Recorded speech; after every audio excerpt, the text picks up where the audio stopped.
বেমানুরু গ্রামে বসন্ত নামে এক মহিলা বাস করতেন। তিনি একজন গর্ভবতী মহিলা ছিলেন। একদিন সে জ্বালানি কাঠ আনতে যায় এবং একা একাই পাশের জঙ্গলে চলে যায়।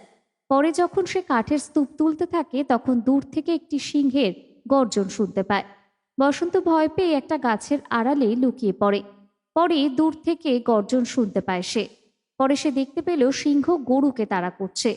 সে লুকিয়ে লুকিয়ে দূর থেকে সমস্ত দৃশ্য দেখতে থাকছিল এবং বুঝতে পারল সিংহ তাকে তাড়া করছে।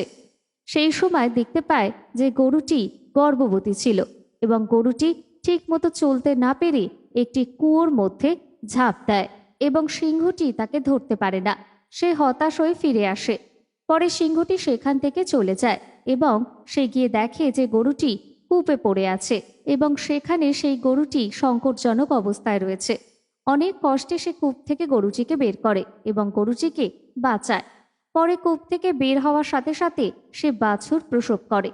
কিন্তু বসন্ত গরু বাছুরকে সেখানে রেখে বাড়িতে যেতে পছন্দ করেনি। তাই সে দুজনকেই তার সাথে বাড়িতে নিয়ে যায়।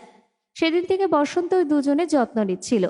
কিছুদিন পর বসন্ত একটি কন্যা সন্তানের জন্ম দেয়। সে আদর করে শিশুটির যত্ন করতে থাকে। একদিন বসন্তকে বাচ্চাকে একা রেখে কাজে যেতে হলো। কিন্তু দীর্ঘ সময় পার হলেও বসন্ত ফিরে আসেনি। তাই শিশুটি জেগে ওঠে এবং কাঁদতে শুরু করে। তখন গাভীটি যে কান্না শুনে গিয়ে বাচ্চাটিকে দুধ দিতে লাগলো। ততক্ষণে বসন্ত বাড়ি ফিরে আসে। গরুটি বাচ্চাটিকে দুধ খাওয়াচ্ছে দেখে বসন্ত খুব খুশি হয়। এই গাভীর প্রচুর দুধ ছিল। বসন্ত দুধ বিক্রি করে টাকা রোজগার করছিল। একদিন একজন ব্যবসায়ী জানতে পারলেন যে বসন্তের গাভী প্রচুর দুধ দিচ্ছে। সে তখন বসন্তের সঙ্গে দেখা করতে চাইলেন। এরপরে একদিন সে বসন্তের বাড়িতে নিজেই উপস্থিত হয়ে যায়। সে বসন্তকে ডেকে ব্যবসায়ী বলে, বসন্ত, শুনেছি তোমার কাছে নাকি একটা খুব ভালো গরু আছে, যে নাকি খাঁটি এবং প্রচুর দুধও দেয়। তা তুমি গরুটা বিক্রি করতে যদি চাও তাহলে আমি নিতে চাই। দয়া করে আমার কাছে গরুটা বিক্রি করো। চাচা, আমি কি করে একজন মা হয়ে সন্তানকে বিক্রি করি বলুন? তারা দুজনেই তো আমার কাছে সন্তানের মতো। এই কাজটা আমি করতে পারবো না চাচা, ঠিক আছে? ব্যবসায়ী কিছুতেই তার কথা শুনছিল না।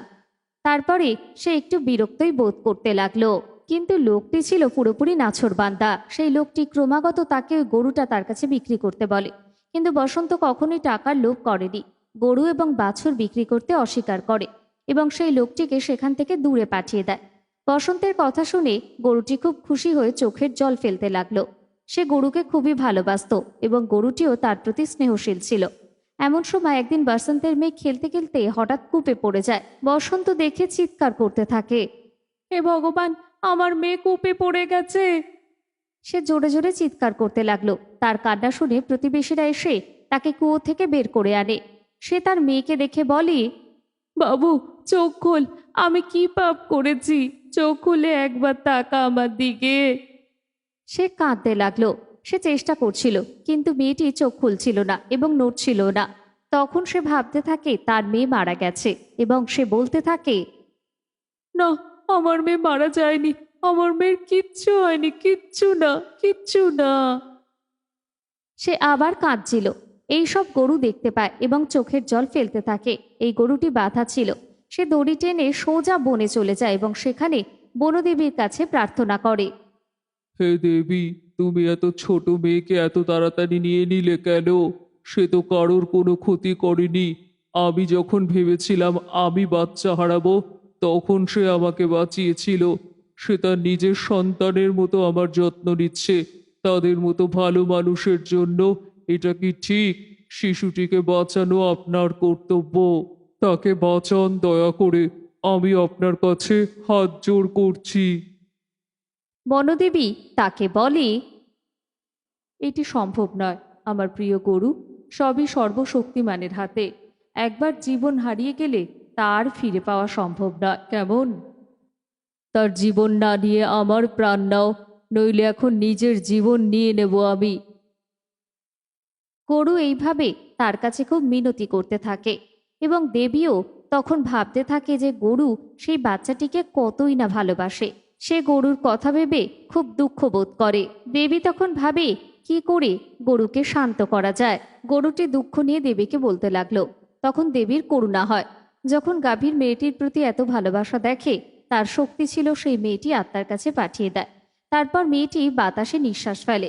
সে তার মাকে ডাকতে শুরু করে। মেয়েটি প্রাণ এলে বসন্ত তাকে জড়িয়ে ধরে কাঁদতে থাকে। এই দেখে গরুটিও খুব খুশি হয়ে মনে মনে দেবীকে ধন্যবাদ জানায়। সেই সময় দেবী গরুকে বলে, দেখো গরু, সেদিন তোমাকে সাহায্য করেছিলাম, আজ সেই মেয়েকে তোমরা ফেরত পেয়েছো, না হলে সেই বাচ্চা তোমরা পেতে না। আমরা অন্যদের যদি সাহায্য করি তা কখনোই বৃথা যায় না, তাই সব সময় অন্যের কথা চিন্তা করবে, কখনোই নিজের কথা চিন্তা করবে না। এইভাবে দেবী গরুকে সব কথা বলে।